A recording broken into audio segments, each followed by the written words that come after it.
everyone, and welcome to another edition of Inside Investing, the show that helps you level up on your financial knowledge and sharpen your investing skills. I'm your host, Nugua Haruna. Chances are that even novice investors have heard of the Registered Retirement Savings Plan, or RRSP, and the Tax Free Savings Account, or TFSA. After all, these are two powerful tools that can help Canadians build their wealth. They both allow investments held inside the accounts to grow without being taxed immediately. That said, there are several rules to using them that some Canadians may not fully understand. This can lead investors to make some potentially costly mistakes that can hold back the growth of their investments or lead them to pay more in tax than they otherwise could have. So, we're going to discuss some of these common mistakes and what investors can consider doing to avoid them. Joining us is Nicole Ewing, Director of Tax and Estate Planning at TD Wealth. Nicole, it's great to have you back on the show. Thanks for being here with us. Oh, my pleasure. Thanks for having me. All right, so you deal with tax and estate planning at TD Wealth. And I'm curious, what are some of the most common questions your clients ask about the RRSP and the TFSA? There are so many, and I love it when they do ask questions because a lot of people think that they know the answers to some things, and there's actually a lot of nuance and detail that we need to know. But very often it's like, which should I do, the RRSP or TFSA? And when should I make the contribution? And when should I start pulling money out? And if I need money, which account should I take it from? So there are a lot of questions that people have about this. So I'm really glad that we're going to be addressing some of them today. All right, so I'm super excited for our conversation. But before we get into that conversation, I have a trivia question for our audience. And the question is, what percentage of Canadian tax filers contributed to an RRSP and TFSA in the 2021 fiscal year? We'll reveal the answer at the end of our conversation, so stay tuned. Okay, just one final note before we dive into our conversation. We're going to chat through several general tax strategies and considerations. That said, each investor's tax situation is unique. So take our conversation as food for thought rather than financial advice that's broadly applicable. Consider speaking with a tax advisor if you have questions or concerns about your own circumstances. So, with that said, let's get into our questions. Now, investments may be taxed differently depending on whether they're held in a registered or non registered account. So, what are the main differences between the two? A registered account is an account that is created by virtue of legislation, that the government has created a definition of a type of account that you can have where you get different tax treatments. And these are registered with the government, with the CRA. An RRSP, an RESP, a RIF, a TFSA, those are all registered accounts that have specific rules that the government has applied to them. So rules in terms of how much you can contribute, what type of assets you can hold in these accounts, when you can withdraw them. So there's a lot of rules that will apply to those registered accounts that don't apply to a non-registered account. Whereas a non-registered account is your typical investment account that doesn't have any of these special rules. And so what that means is that any income that is earned within your non-registered account is going to be taxed on a fiscal basis. So you're going to be taxed every year on it. You don't get the benefit of that deferral. So that's the primary difference with a registered account. There's often these tax deferral or tax shelter, or some cases tax-free ways of earning an income. In a non-registered account, you are fully taxable on all of the income that you earn through your investments. So let's talk about one of the most common registered accounts, and that is the Registered Retirement Savings Plan, or RRSP. So, what are some of the key tax considerations to know about this account? So an RRSP, by its name, Registered Retirement Savings Plan, is really designed for retirement savings. It's for that long-term savings. So that's what we want to be thinking about when we are, thinking about an RRSP. We have the opportunity to contribute up to 18% of our income to a maximum amount, which is just under 31,000 right now. So that annual amount each year, you're able to contribute portion of your income up to that threshold. And the part that people really like about this is that that creates a return to you, generally speaking, of some of the tax that you've prepaid on those amounts. So let me just explain that in more fully. When I contribute money to my RRSP, I then have the opportunity to claim that as a deduction against the income that I've earned for the year. So it reduces the amount of income upon which I need to pay tax. So if I've earned $100,000 and I've made a $10,000 contribution to my RRSP, I'm going to be taxed on $90,000 as opposed to that full amount. Only when I pull that money out am I going to be taxed with it. So it's really suitable for long-term investing, for retirement investing. We like to get those deductions that reduce our overall tax payable. We do need to be mindful of the withdrawals when we think about those too, though, because when we will have an obligation to withdraw money from our RRSP when we hit a certain age. That's what's called a RIF. So the Registered Retirement Income Fund. So we go from a savings to income, and now we're required to pull that money out of it. We need to be mindful if we're accessing that RRSP early, so earlier than when we transfer, we are taking it as retirement income, we're going to be hit with some taxes. So we will have withholding tax on those amounts, withholding meaning at source, so it will not get to you. It will be held by the bank and it will be remitted to the government. And we may ultimately have to pay additional tax when we file our returns at the end of the year if that withholding amount has not been sufficient to cover the amount of tax that we owe. And that's because when we withdraw from an RRSP, it increases our overall income, right? So if I look at the original example you gave where, let's say I put that 10,000 away, but the next year I earn 100,000 and I take out 10,000 from my RRSP, now on paper I've earned 110,000, right? Exactly. That's exactly right. And so we won't have received the full 10. We'll only have received what was remaining after that withholding tax was withheld. And then we'll be taxed on that full $110,000 of income. And if there was, depending on what marginal rate I'm in, there might be more due at that time. So yes, RSP withdrawals are fully taxable. When we contribute, we get that deduction. So we have both ends of the coin to consider there. Right, so thanks for that very clear explanation. So now let's look at another common registered account, which is the tax-free savings account or the TFSA. So what are some of the key tax considerations to know about this account? So TFSAs are fantastic. They are great accounts, and despite the name, they are not just savings accounts. We can use these as investment accounts as well. So they are fantastic vehicles to allow us to grow our wealth tax-free. When we contribute, it is after-tax money, so we don't get that deduction that we get with our RRSPs. We contribute our after-tax money to our TFSA up to an annual limit, and this year it's $6,500 in 2023, and that's adjusted depending on rates at the time and what the government decides. So you will have a cumulative lifetime amount that you're able to contribute to, but each year you'll have that annual amount. You contribute your money into it, it grows happily. We love seeing it grow because we haven't touched it, but if you need it, unlike an RRSP, if I pull that money out, I'm not going to be taxed on it. It's not included in my income. It is my money, essentially, that I'm accessing for free. So that's why we say when we're thinking of short-term goals, that we would prefer to take the money from our TFSA than our RRSP because we're not going to be taxed on it.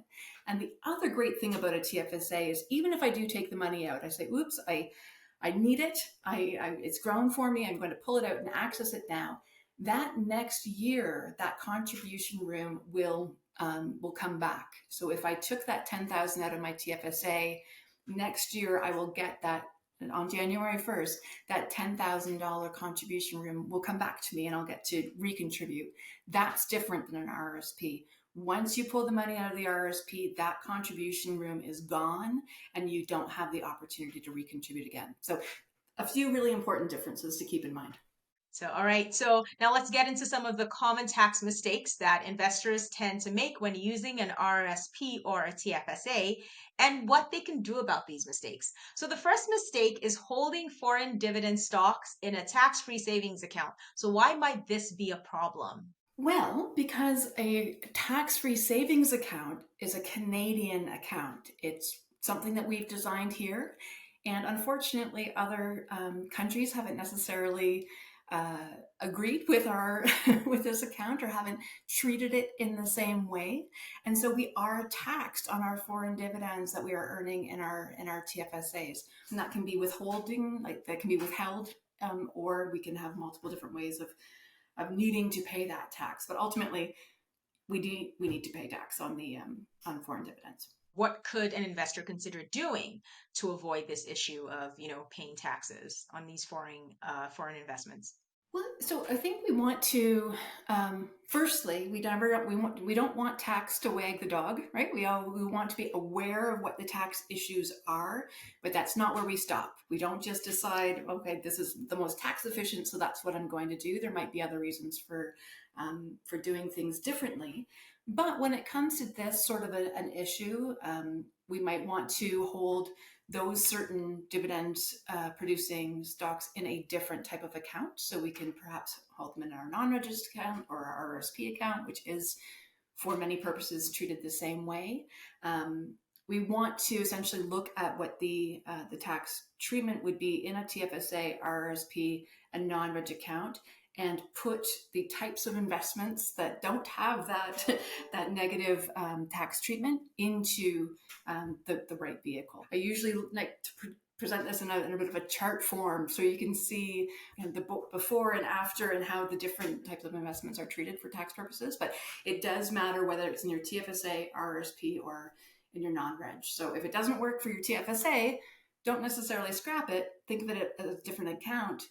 And the other thing is, some people say, I don't care about the tax inefficiency because I'm getting such a great return on this money. I don't care. I will take the hit. I will pay the tax because my overall result is still way better than it would be if I earned this money elsewhere or didn't invest in this particular fund. So a lot of different considerations there. All right. So, on a somewhat related note, another misconception about the tax-free savings account and the RRSP concerns day trading.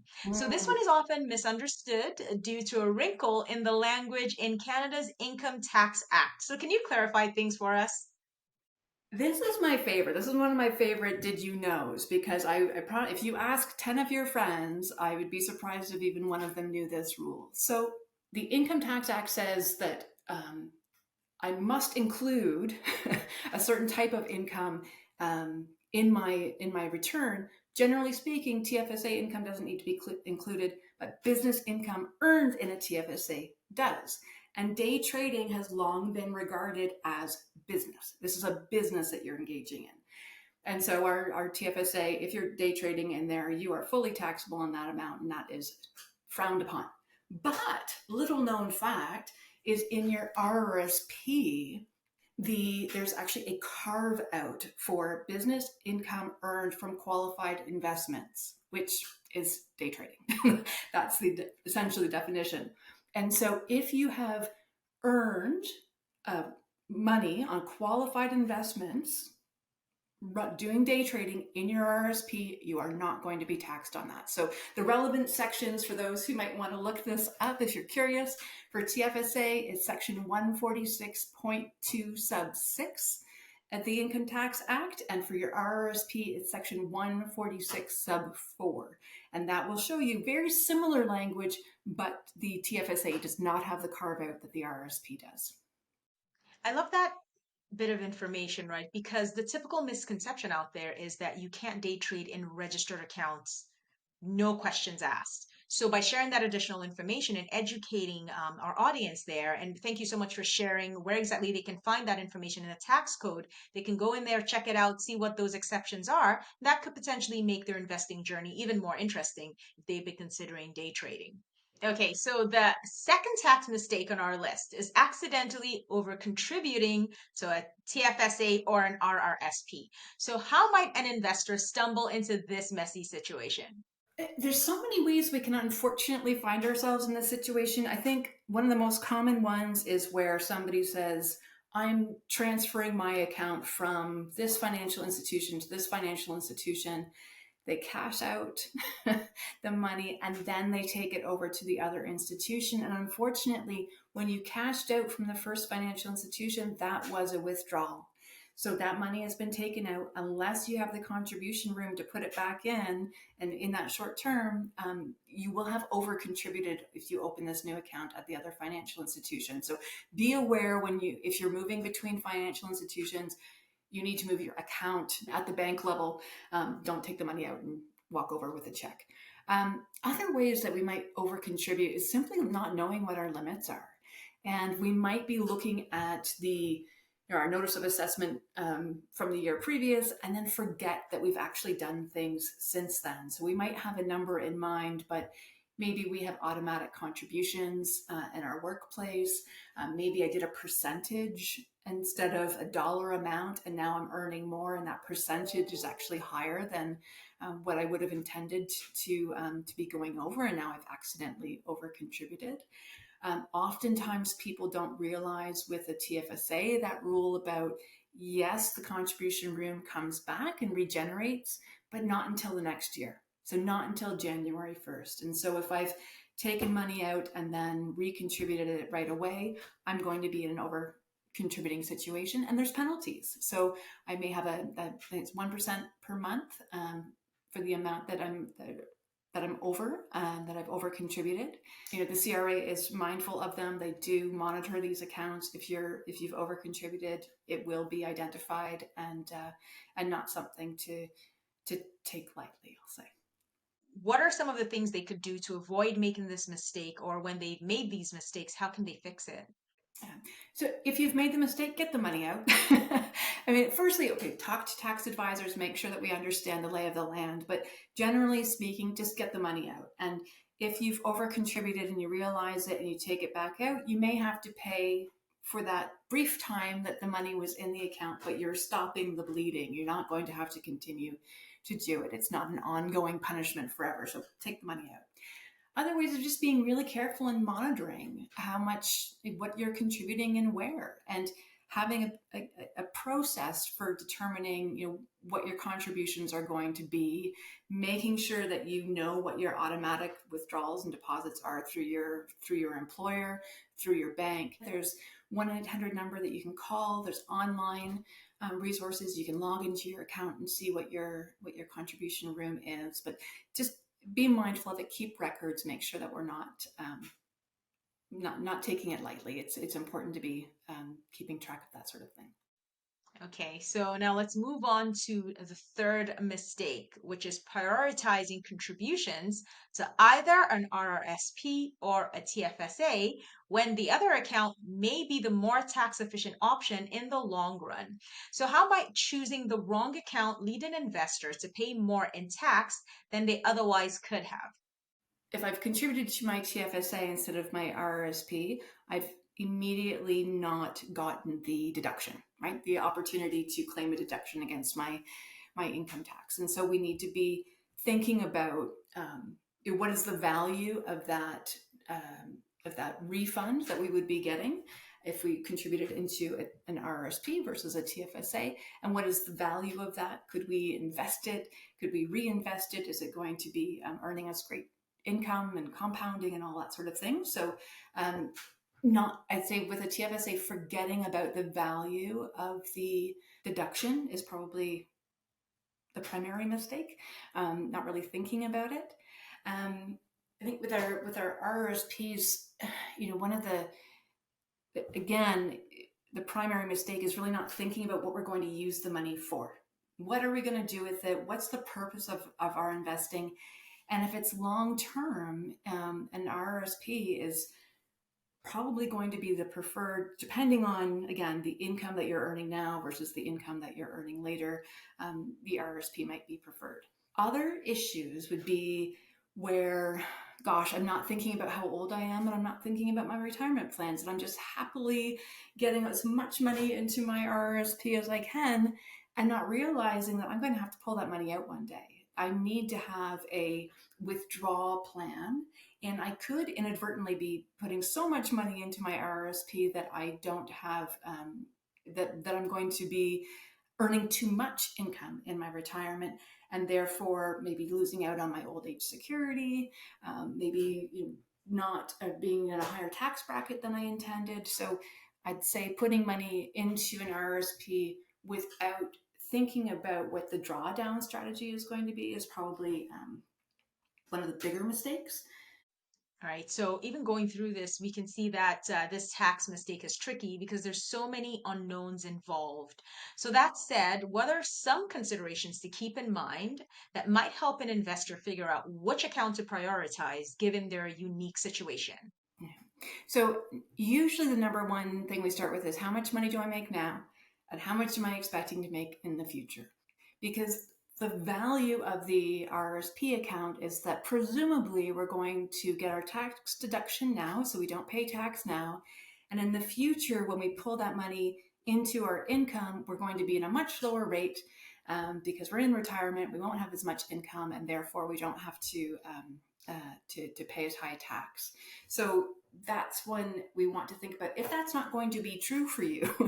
If you're going to be having significant income in your retirement, then the math doesn't necessarily work the same way. So thinking a little bit through what your income is now, what your income will be in the future, and if we can manage those tax brackets in a way that allows us to keep as much of our income as possible, that would be a suggestion. As well, thinking about your age and how old you are and what stage you are at a particular time. And so, as I mentioned before, about as we're leading into retirement, we kind of want to be stepping back and thinking, should I be contributing more money to this RRSP that is going to be RIFed, right? We either have to pull all the money into our income at age 71, 72, or turn it into a retirement income fund. And that money, there's a requirement to take out certain amounts from your RIF. And so many people don't realize that it's not up to you. You can't just leave that money in there indefinitely. You will be required to take some of that income out in your retirement. So thinking about what that calculation looks like. And the biggie, I probably should have led with this. What are you going to use the money for? What are you using it for? Is it for retirement? Is it for a home, for education, for vacation, short-term, long-term? And sometimes there's a behavioral finance part that comes into this as well. That I would just say that sometimes putting money into that long-term investment is telling us that it's a long-term investment and making us a little bit less likely to maybe pull it out for things that aren't as important. So there's a bit of a forcing yourself to be thinking about the long term that can be really valuable with an RRSP. And then, of course, what type of investments? What type of investments, as we talked about earlier, the foreign dividends are going to be taxed differently in an RRSP than in a TFSA. So really, when we look at the type of income that we're going to be earning, is there a difference between how it's going to be taxed in one or the other? Or maybe a non-registered account actually makes sense in different circumstances too. All right. So let's move on to a fourth mistake, and that is letting the RRSP grow too large over time. So now having a large RRSP sounds great, but how might it become problematic come tax time? If we grow our RRSP to such a point that when we turn it into our RIF and we take out that money, it gets added to our income. And there are certain income tested benefits that we would receive through the Tax Act that we might not be entitled to anymore if our income is at a certain point. So as I mentioned, old age security, our OAS, it is income tested. So depending on how much income we have in a year, we may have to pay back some of the OAS. It's called the OAS clawback. We might have to pay back some of that we received. Ultimately, we've left money on the table. So as we're coming up to the retirement years, I would say, well in advance of deciding when to take your OAS or CPP, we want to have that retirement income strategy. So what are we going to be doing to draw down that money in a way that allows us to continue to get the full benefit of old age security? How are we going to ensure that we're not losing out on other certain income tested benefits? So just being mindful that we're not sort of overly contributing into an RRSP blindly without thinking about what happens when you have to take that money out. All right. So now speaking of which, so what can an investor do though to prevent their RRSP from growing too large and facing this steep tax bill? It would be really useful to know what the old age security limit is now, and sort of use those rough numbers. But thinking through, is there a way of getting those funds out earlier before you're required to take it into income? So say, for example, we're 5 years out from retirement. I might start pulling out some RRSP income, even though I don't need to, right? I'm not forced to. But if I know that come 5 years from now, come 10 years from now, I'm going to be in a higher tax bracket because I'm pulling out all this RIF income, I'm losing my OAS, I might start to intentionally draw down on my RRSP so that when we smooth it over time and we look at the average tax that I've paid over that period of time, it will be less than if I took all of that income in retirement. So thinking through, does it make sense to put the money in the RRSP? Or maybe if I have so much, maybe I want to start thinking about things like gifting to family members to put so that they can use this money to contribute to their TFSA or RRSP. Or maybe I want to put some money into a spousal RRSP if I have a spouse who's is in a lower tax rate than myself. That will allow us to balance our incomes and collectively pay less in tax. Or maybe neither of those, and I'm starting to draw that money down and give it to my children, give it to charity where I'm going to get a really great tax receipt that will further reduce my tax payable. So there's a lot of options there, but we really want to be thinking about it well in advance and not just putting the money in there because RRSPs are good. They're great, but it shouldn't be done just without having that overall plan for it. All right. So, and just a quick note to our audience, the federal government has a retirement income calculator that can help investors estimate their sources of income and plan their withdrawals. So check it out if you're looking for one more tool to help plan for retirement when the time comes. All right. The fifth and final tax mistake we'll cover is failing to name a beneficiary on an RRSP. How might this lead to a potentially large and unexpected tax bill? So when we pass, we are deemed to have disposed of all of our assets for fair market value, and any registered plans are collapsed and they are included in our income full pop. So if I have one of these, oversized RRSPs, I have $500,000 in my RRSP, if I pass away, that is going to be fully included. $500,000 of income is going to be fully included in my income for the year, and I'm going to be subject to tax on that. And so at that rate, we're looking at 53.75% in Ontario, similar across the country. So that 500,000 is now less than 250,000 because I didn't think about the taxes that were payable on it. So a few of the distinctions that we want to think about with beneficiaries is that there is an opportunity to defer that tax bill past my death if I have a surviving spouse.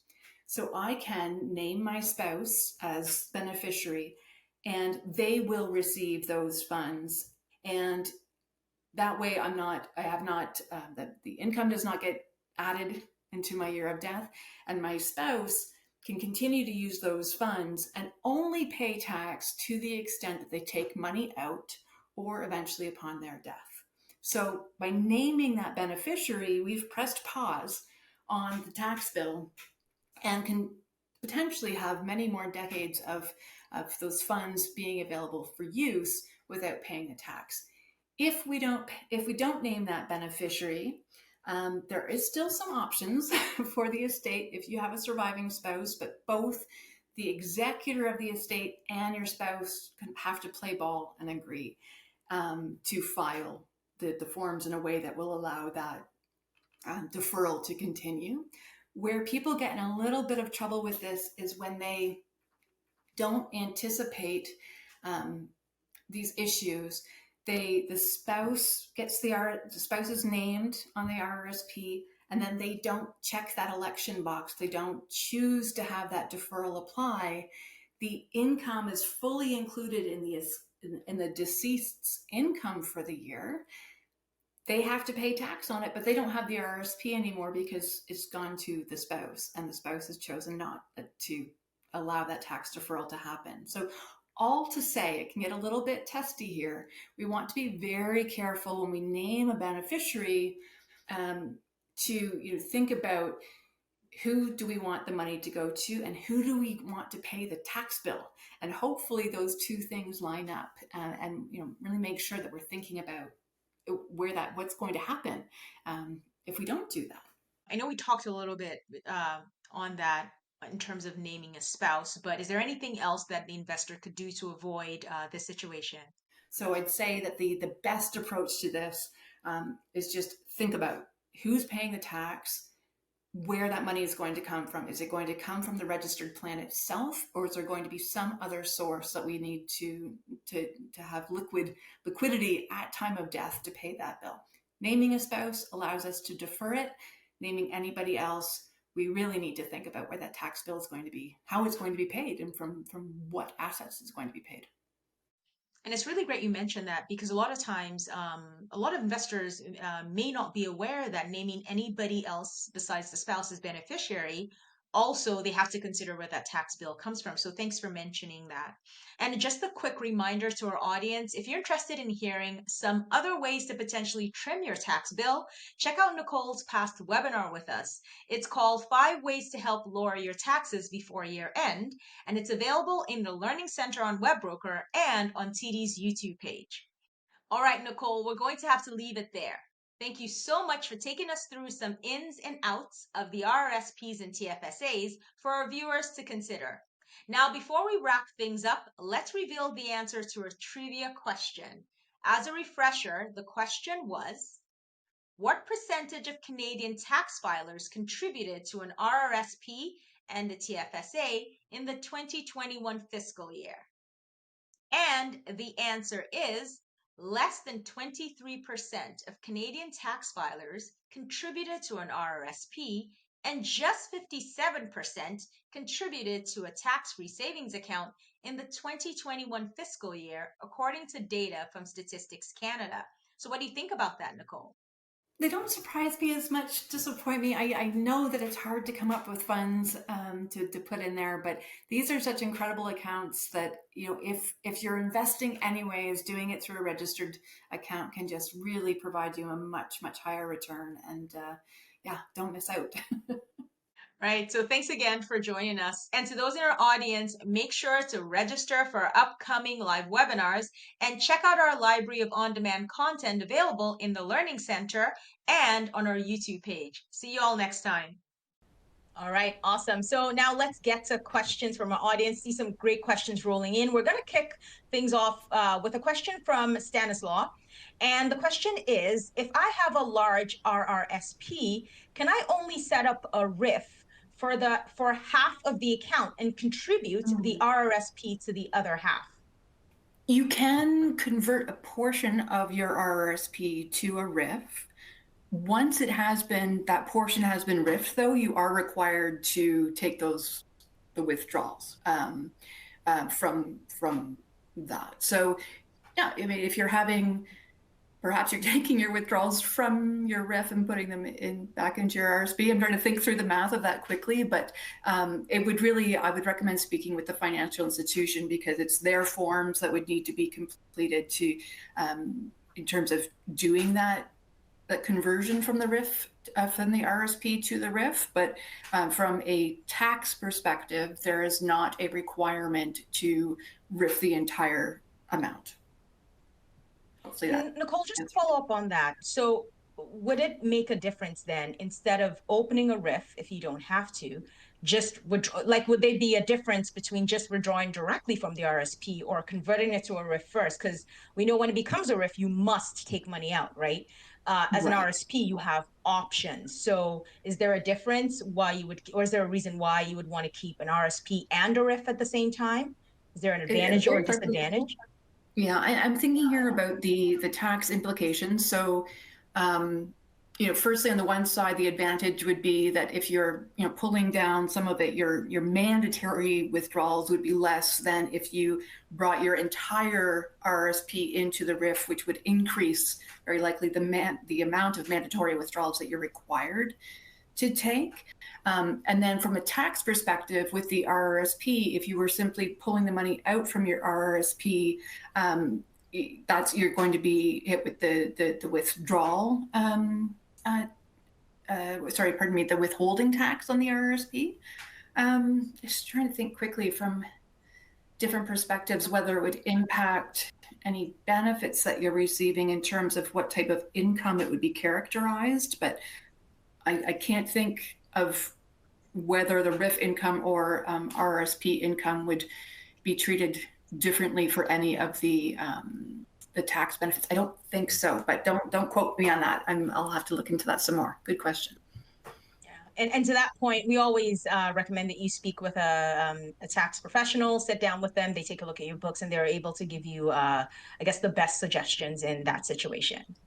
That's it. So, I find even myself when I think through some of these questions, I'll think about it today and then I'll step away a little bit and come back and wait, there's another factor to consider. So with all of these questions, that's really what we want to do is, yes, kind of have our first instinct that tells us what we think, but do a pause and reflect back on that and see if there might be other factors to consider in that. There might, for example, be family law considerations. There might be creditor protection issues that we're thinking about.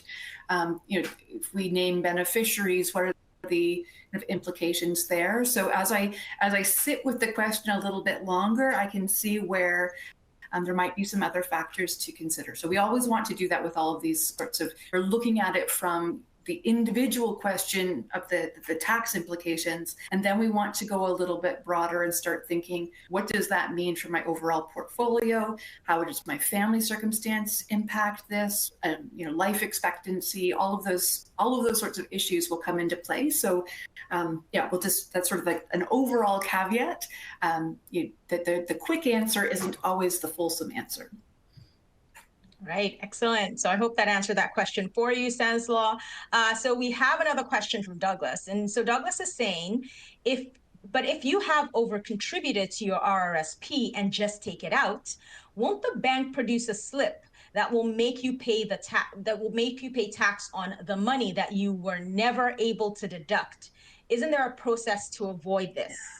So, and this is, and as I said it, I kind of heard myself and I thought, again, the answer is it depends. So, if you've over contributed, depending on what time of year and depending on how much that over contribution is, there's different strategies that you can employ. So you might, for example, the new year is coming. We have additional room that's going to be regenerated very soon. Pulling that money out isn't necessarily the way to go because we won't have over contributed once we have that additional contribution room that comes in a following year. So, again, that quick kind of just take it out is not the full answer. We want to look really at the circumstances. How much have we over contributed it? Is it over that $2,000 buffer, right, that we're allowed to have? So as with all of these questions, I would say it depends, and just really think through the numbers and what the other factors are for that. But excellent point. All right. Okay. So now another question from Clarence. And so Clarence is wondering if you're able to comment on RDSP accounts, so registered disability savings plans. Well, interestingly, and when it comes to planning for loved ones with disabilities, or for ourselves, RDSPs are one element of the overall plan. And anytime that I'm dealing with one of these sorts of situations where I'm doing a plan, I'm really looking at it from the big picture, and the individual circumstances will really make sense here. But as a whole, I guess a whole comment is that RDSP accounts, so registered disability savings plans, are excellent tools that can be used to help those save. It's a similar setup to an RRSP, essentially allowing you to contribute and receive a pension in retirement. Some things we'd want to think about there again would be, how does that align with the other income that you're receiving? Beneficiary designations are important on the RDSPs. Are you able to set it up yourself, or is this a situation where we have a loved one who is setting it up on our behalf? I'm not really sure how to comment generally on it, but for those who are not aware, the Registered Disability Savings Plan is an excellent tool that can be used in the right circumstances for those who have disabilities to save for retirement in a really effective way. But as always, it should be done as part of an overall strategy to see whether or not that makes sense for you. But they're very useful. All right. Okay. Great response there. So another question. We have a question from Jamila. And so Jamila says, what rules apply to a tax-free savings account upon death? Who is the best beneficiary? Oh, great question. So the tax rules that apply, upon death, we are deemed to dispose of all of our assets, but because our tax-free savings account, we are not taxed when income comes out of it. That income can come out to our estate tax-free. One of the most effective ways, though, is if we have a spouse that we can name as a successor holder. The spouse then, essentially upon my death, my spouse becomes the new owner, the new holder of that account.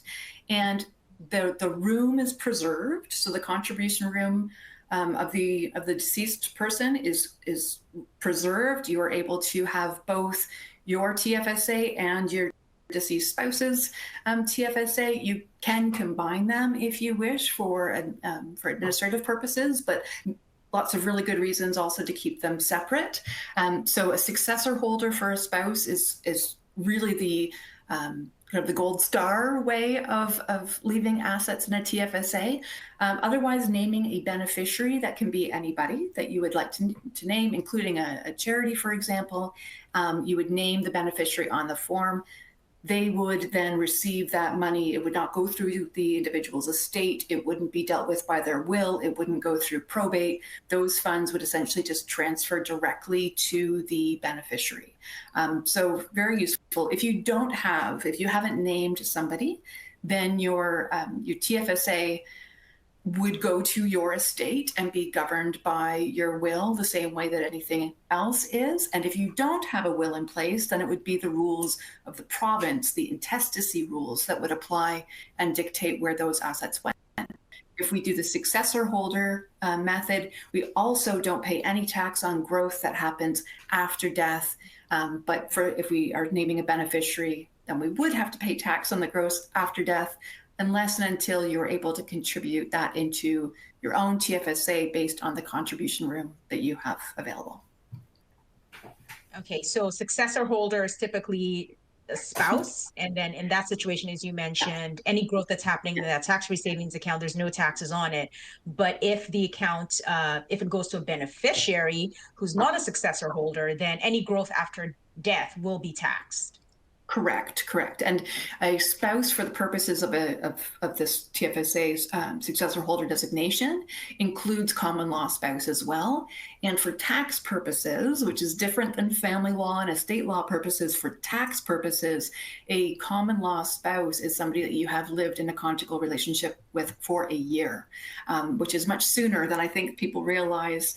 When it comes to family law, it's typically 2 or 3 years, depending on your province. So so some good facts to keep in mind. All right, thanks for that, Nicole. So, but still on the topic of tax-free savings account, I have a question from Jennifer. And so Jennifer is asking, under the tax-free savings trading account, if I were to sell a certain stock, when can I buy the same stock again to avoid penalty? So I think Jennifer is referring to when we talked about day trading within a tax-free savings account. So, day trading really is what we call a question of fact. And so the CRA is going to look at your pattern of behavior. There's certain triggers that would sort of indicate that it was a business as opposed to regular sort of trading in your account. So this is going to depend on things like how often you're making trades, how long you're holding on to the funds for, what approach you're taking to trading, the risk level, and that sort of thing. Generally speaking, if you make a choice and then change your mind, that's not going to trigger a negative tax consequence for you. It's where your intent is very clearly to engage in sort of that business way of dealing with your assets. Just sort of quickly triggering there for the one thing to be mindful of is if you sell something in your TFSA and you repurchase it somewhere else, that could be triggering the stop loss rules that you might want to be just mindful of because they apply across all of your account types. So it doesn't just depend on what you're doing in your TFSA. But if you are concerned at all about your trading being characterized as day trading, I would speak to an accountant because it's very likely that you would be into a different sort of set of rules. It's business income at that point, and business income is taxable. So I know that's a really vague answer, but it does depend on the facts in each situation, and it comes down to the intent of the individual. So, getting lucky and having a great result doesn't necessarily mean that you've done anything wrong. But if you are, continually making the sorts of trades that are more indicative of a business investor, then that is likely going to be caught. And it's not a matter of specific number of days that we can feel safe. There's not a magic number. It's a whole set of circumstances that they'll look at. It's almost like they're trying. The CRA will try to analyze the motive behind why you're making those transactions, right? Absolutely. Intent is very, very important when it comes to how CRA looks at certain tax activities. And so even if you're offside of one, if the intent wasn't there, then you might be able to avoid some of the penalties that would attach to that type of behavior. You might just need to pay your interest on any amount due.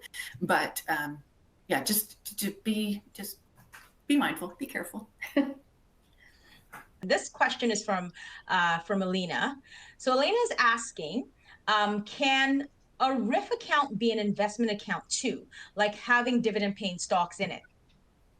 Yes, it can. So a RRIF account, an RRSP, an RDSP, an RESP, a TFSA, these are all investment vehicles that can be used. And as long as you are investing in what's called a qualified investment, which is essentially anything that's traded on a public stock exchange should be relatively safe, that it would be a qualified investment. But as long as you're investing in those qualified investments, there are no limits to the type of investment types that you can use. So you can have dividend paying stocks, capital gains accruing, income earning stocks. You would want to be looking at what type of income makes sense to be earning in your RRIF. But there's absolutely, we can be having a full portfolio within our RRIF account. Chad is asking or saying, I hold some U.S. dividend paying stocks in my tax-free savings account. Besides the 15% withholding tax, are there any other tax implications? Well, so with our TFSAs, and sometimes this is the issue with, depending on the accounts the investments in our accounts, we might have U.S. reporting obligations that can be quite extensive. Because they require us to provide. So firstly, it depends, are you a U.S. person yourself, which is another question. But if you're receiving the U.S. dividend paying stocks, you might want to check if there's any other compliance that you would need to be aware of. There's our cheat sheet. I love it.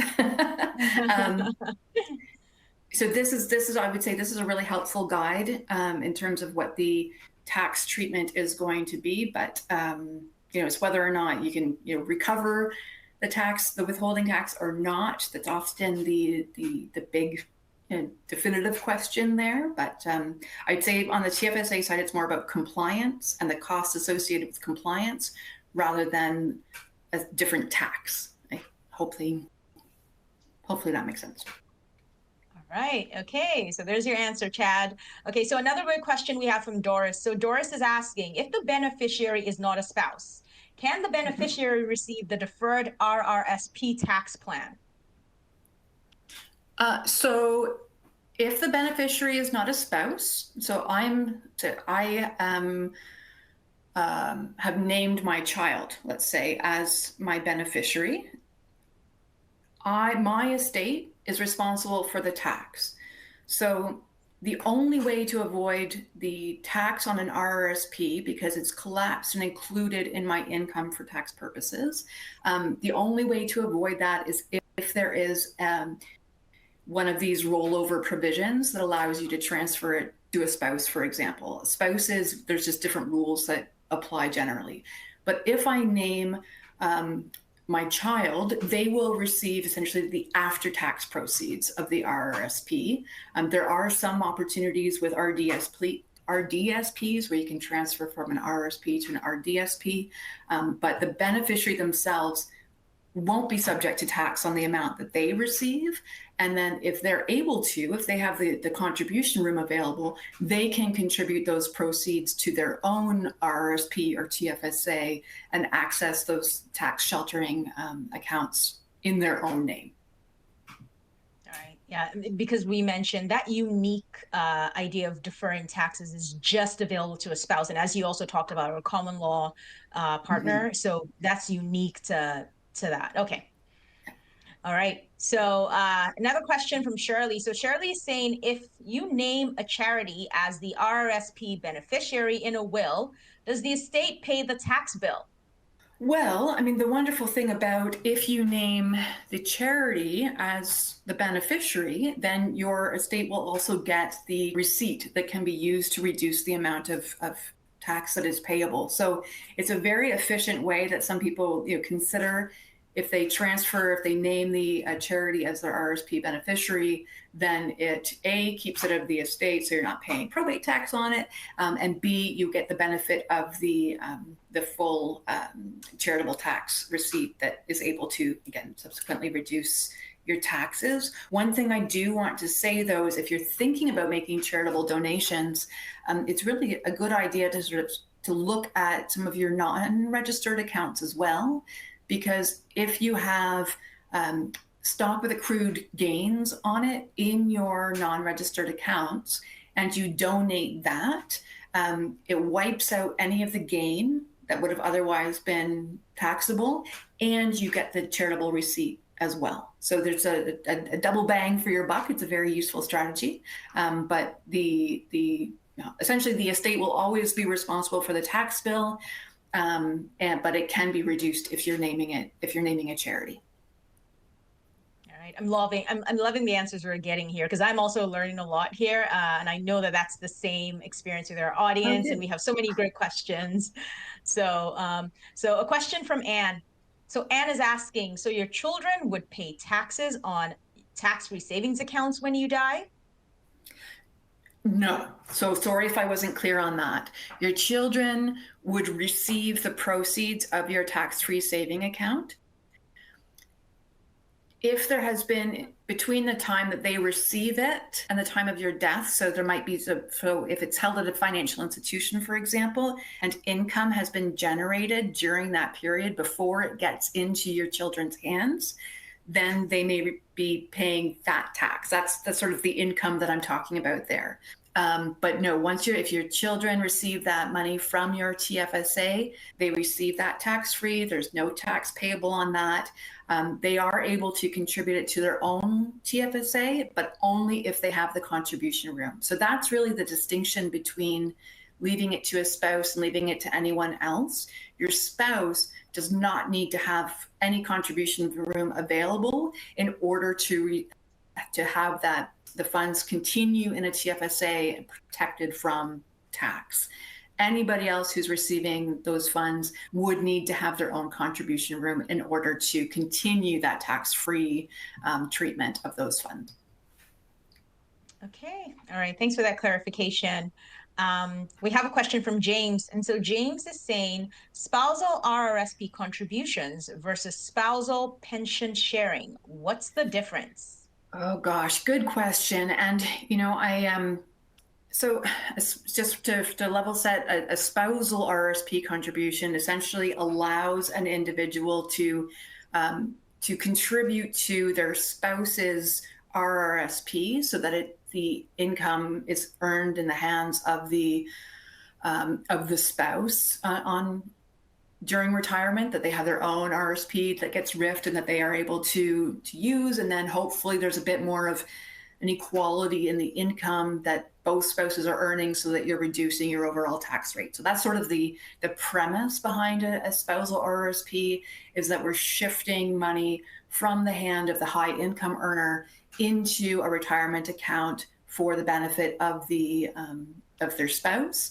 Now, there is the opportunity with RIF to pension income split as well. So some of the strategies that are involved in whether to name your RRSP, or pardon me, to have a spousal RRSP, or have it in your own hands, those sorts of questions that you'd be thinking about, you do have the ability to income split your RIF income as well as spousal pension sharing. But we get into questions of which pension we're talking about. Is it the CPP or is it a personal pension? So there's some kind of unique differences, but yeah, I'm not just, if I kind of think of what the main difference would be, is when you're able to make those contributions and what you need. So to make the spousal contribution, you must yourself have contribution room, again, to be able to use for that purpose. And then those funds go directly into an account for your spouse. They're the annuitant. They get to keep those funds. So hopefully that at least gives you some to know how to get more specific information on what the needs are there. But right. Okay, so let's take one last one, actually. So we'll take a last one, and it's from Beverly. And so Beverly is asking, can a person name their spouse as a successor holder, with the caveat that should the spouse die within 30 days of the tax-free savings account, the account will go to a beneficiary? So oftentimes we have that 30-day language when we make these designations, and it's really intended to avoid the situation where there's a mutual death, where one person has died immediately before the other person, and now we're trying to figure out whose will is going to govern, and does it pass over to that person's estate and then immediately go to another person's estate. So that's why we have that 30-day language in that you'll see all the time. It's just to ensure that there's clarity.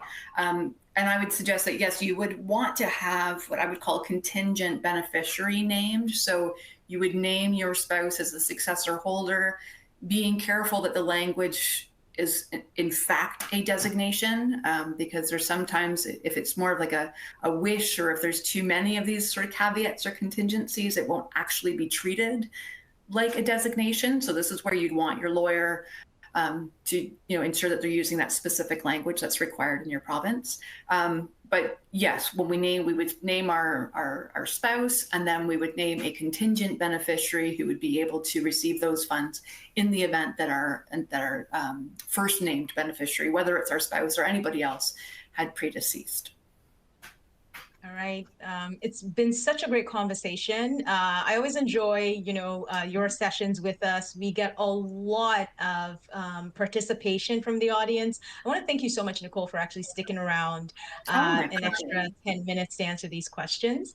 And to those of us in our audience, thank you so much as well for sticking around and asking so many great questions. So once again, Nicole, thank you so much for a very informative session. I learned a lot. I would have been taking notes here if I wasn't on screen as well, but I'm going to go back and watch this because this will be available on demand. Yes. Yeah. So enjoy the rest of your day, everyone, and we hope to see you in more webinars. Have a good day.